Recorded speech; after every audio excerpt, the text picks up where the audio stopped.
I am Nick Shell, a certified Enneagram coach. Interesting question, you don't hear this a lot. Is there actually a benefit in being right? I will tell you, for me, at age 42, lots of life experience at this point, rarely is it your benefit to be right outside of your own head, outside of your own decisions and actions. So for example, let's say you're right about something. Okay, act on it and do the thing that's right. But what I've learned is, let's say if it goes beyond you and there's people around you and you're looking at this and thinking, I don't think this is right. Here's what I think is right. Here's what I think the truth is. And let's say that you are right. Typically, there's no reward for being right. I have learned that if you go around saying, I know the truth, this is the right answer, often people will naturally question it. Or even if you prove that you're right later on, they will basically be annoyed at you. They will hold it against you for being right. The know-it-all. And it's funny, so for me, the way I conversate with people now is, when I think that I'm right, I will say, here's what I think. And then when the other person negates it, I simply say, I could be wrong. Now granted, if it's something I can still follow up by myself and just do on my own, I'm still gonna do it my own way anyway. I wouldn't let someone put themselves in danger over the thing. But for the most part, when we're right about something, it doesn't really hurt to be wrong. Because if nothing else, let's say that you are right and you at least voiced what you thought was the right thing. Once the truth comes out, the other people will remember that you had suggested, hey, what if this is what I think? But you don't bring it up. You don't say, I told you so. You don't say, well, you should have listened to me. No words need to be spoken, because ultimately those people will know that you were right along the first time. And maybe they were more likely to listen to you the second time around. But it's just funny because for me, and this ultimately I guess is an Enneagram channel, right? I'm Enneagram 6. I'm wired to look for what can go wrong. I'm wired to look for inconsistencies, for imbalances, for paradoxes. That's what I'm wired to look for. So typically I see things coming several miles away, but because I can see into the future in a sense, people in the present tend to fight up against that because they don't have the same perspective.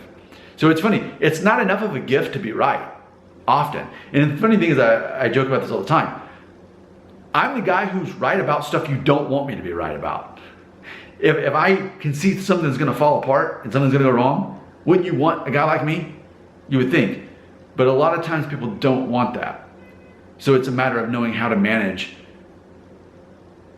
making it more of a suggestion.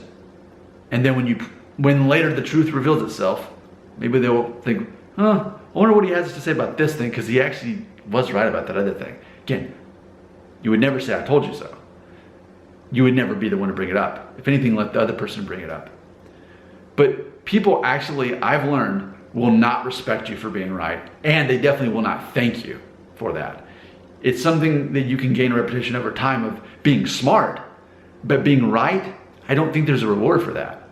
I think people can, if anything, like I said, they see you as intelligent. But I think chasing being right can ultimately be folly. Because right and wrong, for me, as Enneagram 6, it's hard for me to see one way or the other anymore now that I've evolved as a human being. I see the balance, and I think that's part of why I'm able to see things before they happen, because I see the unbalanced picture and the unbiased, and I don't have to remain allegiant to one side or the other. So there's less things clouding my view. But I think in a world where everything is so tribalistic, people have their preconceived ideas based on allegiance a lot of times, and they can't see past that. So, yeah, I'm right a lot, but nobody cares. I'm right a lot, but nobody thanks me. I'm right a lot, and at best, people will think that I'm smart. And the secret is, I'm not actually that smart. It's just kind of my blessing and my curse. I can see bad things happen before they happen. Therefore, I can also help resolve and troubleshoot them better. That's what it's like to be an Enneagram 6. Can you relate to this at all? Or maybe you don't even know what your Enneagram is, but now maybe I'm accidentally convincing you that you might actually be Enneagram 6. Are you used to being right and people not listening to you? But also, do you not care about being right? I think that's another thing. Or maybe it's a maturity thing. I don't care that I'm right anymore. When I was younger, I did. But I think that's one of the best tools to have later on in life. Being right? Good. Caring about being right? Not a good thing. As long as you can expect not to be thanked for that, expect people not to be impressed by that, but instead expect people to think that you're smart when you're not, then you definitely don't want to prove them right, prove them wrong. You want them to think that they're right, that you're actually smart when you're not. That's what it's like to be me. All right, your comments belong right here.